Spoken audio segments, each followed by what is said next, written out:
Un des aspects de la révélation générale de ce que Dieu a révélé à tous est interne dans notre conscience. Ce qu'on peut connaître de Dieu est évident pour eux. Romains 1,19. Les hommes, parce qu'ils ont une part immatérielle, sont conscients que Dieu existe.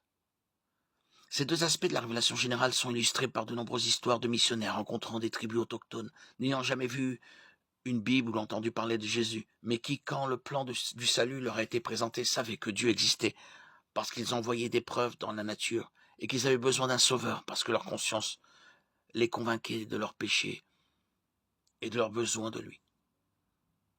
En plus de la révélation générale, il y a la révélation spéciale par laquelle Dieu se révèle lui-même et sa volonté à l'humanité. La révélation spéciale n'est pas accordée à tous, mais seulement à certaines personnes, à des moments précis.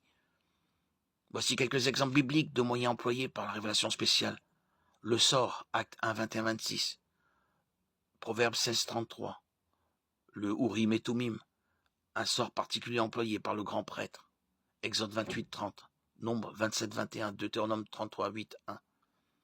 Samuel 28, 6 et Esdras 263. Les rêves et les visions. Genèse 23. Genèse 31, 11, 13. Les apparences de l'ange de l'Éternel. Genèse 16, 7. Et le ministère des prophètes de Samuel 23, 2, Zacharie 1, 1.